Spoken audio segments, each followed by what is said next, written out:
MBK news కు స్వాగతం. వార్తలు చదువుతున్నది మోహన్ లాల్. నూతనకల్ మండలం వెంకేపల్లి గ్రామంలో తెలంగాణ సాయుధ పోరాటంలో రజాకార్ల తూటాలకు బలైన బండి యాదగిరి విగ్రహ పరిశీలనకు వెళ్లిన తుంగతుర్తి ఎమ్మెల్యే మందుల సామేలుకు మహిళల నుండి నిరసన వ్యక్తమైంది.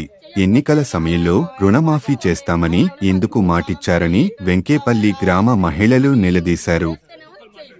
రైతు భరోసా ఇస్తామని కూడా ఇంతవరకు ఊసే లేదని, రానున్న సర్పంచ్ ఎన్నికల్లో ఓట్లు వెయ్యమని మహిళలు అన్నారు. కొత్త సంసారం 1 సంవత్సరం ఆగితే అన్ని సర్దుమవుతాయి అని చెప్పి ఎమ్మెల్యే అక్కడి నుంచి వెళ్లిపోయారు.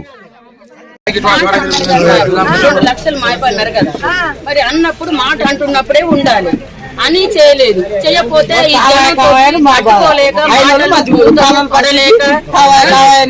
అని ఉంది. చేస్తేనేమో చెయ్యి, లేకపోతే నువ్వు 2 అన్నావు, 2 చెయ్యి. 2 2.5 3 చెయ్యకు, పై చెయ్యకు.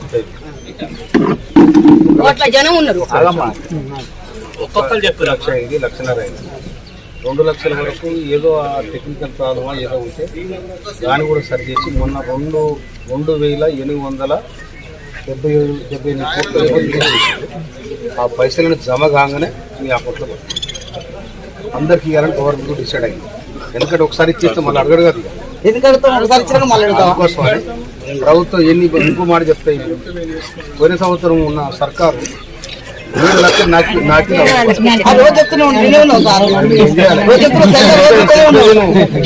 అమ్మా. ఇప్పుడు ఆయన ఇచ్చిన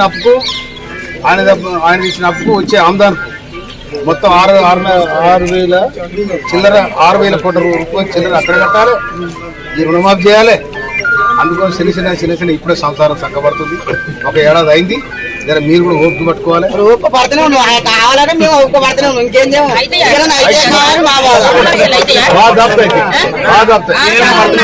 డబ్బులు పోయి సంగీతం వస్తుంది. ఇది లేదు అది లేదు. సర్పంచ్ ఓటు ఒక్కటి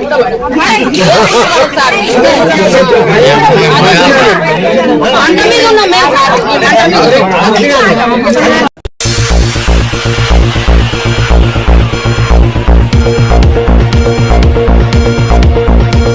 24/7 చూస్తూనే ఉండండి ఎంబీకే న్యూస్. ఈ వార్తలు ఇంతటితో